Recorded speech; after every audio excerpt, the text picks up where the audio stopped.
السلام علیکم ورحمۃ اللہ وبرکاتہ۔ ناظرین، استقبال ہے آپ کا ہمارے چینل دا اردو نیوز میں۔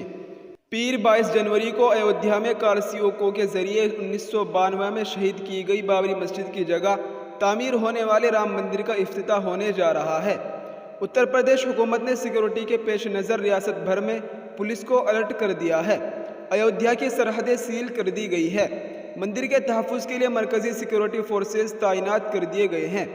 حکومت نے میڈیا کے لیے گائیڈ لائن جاری کیا ہے کہ جھوٹی خبروں اور ہیر پھیر والے دعووں سے بچنے کو کہا ہے۔ یو پی کے غازی آباد، لکھنؤ، اعظم گڑھ، نوئیڈا، گریٹر نوئیڈا سمیت کئی اضلاع میں 21 جنوری سے لے کر 26 جنوری تک دفعہ 144 نافذ ہے۔ اطلاعات کے مطابق جلی آبادی میں فورس بھی تعینات ہے۔ خفیہ اطلاعات جٹائی جا رہی ہے۔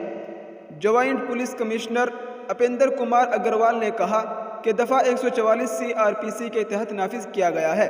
گوتم بدھ نگر پولیس نے سنیچر کو کہا کہ 21 سے 26 جنوری تک پورے نوئیڈا اور گریٹر نوئیڈا میں CRPC کی دفعہ 144 کے تحت پابندی عائد رہے گی۔ ANI کے مطابق لکھنؤ میں بھی اسی طرح کے احکامات جاری کیے گئے ہیں۔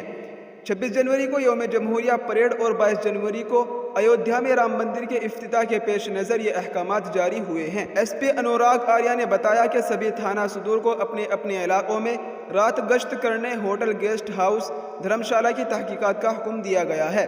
22 جنوری کو اعظم گڑھ ضلع کے اہم مناظر میں بڑی تعداد میں شردھالاؤں کے اجتماع کے پیش نظر پولیس بل کے ساتھ ساتھ اینٹی ریمیو ٹیم تعینات کی جائے گی۔ انہوں نے کہا کہ ملی جلی آبادی والے علاقوں میں خاص نظر رکھی جا رہی ہے۔ پولیس نے سیکورٹی کے پختہ انتظام کر لیے ہیں۔ اس دوران ملک کی مختلف ریاستوں میں تعطیلات کا اعلان بھی کیا گیا ہے۔ اتر پردیش، مدھیہ پردیش، چھتیس گڑھ، ہریانہ، مہاراشٹر اور گوا میں تعطیل کا اعلان کیا گیا ہے۔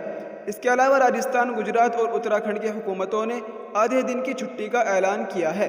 کئی ریاستوں کی حکومتوں نے اس دن کے موقع پر ڈرائی ڈے کا اعلان کیا ہے۔ اس کا مطلب ہے کہ 22 جنوری کو ان ریاستوں میں نہ تو شراب خریدی جا سکے گی اور نہ ہی شراب بیچی جائے گی۔ ان ریاستوں میں تمام دیسی شراب، غیر ملکی شراب کی ریٹیل کی دکانیں، ہوٹل، بار، کلب وغیرہ بند رہیں گے۔ جن ریاستوں میں ڈرائی ڈے ہونے والا ہے ان میں اتر پردیش، مدھیہ پردیش، چھتیس گڑھ، راجستھان، ہریانہ اور آسام شامل ہے۔ ان تمام ریاستوں کے وزیر اعلیٰ نے سرکاری طور پر اعلان کیا ہے کہ ریاست میں ڈرائی ڈے ہوگا۔ جی ہاں ناظرین، یہ اس وقت کی بڑی خبر تھی جس کو ہم نے آپ کے ساتھ شیئر کیا ہے۔ آپ سے گزارش ہے کہ اس ویڈیو کو زیادہ سے زیادہ شیئر کریں۔ السلام علیکم ورحمۃ اللہ وبرکاتہ۔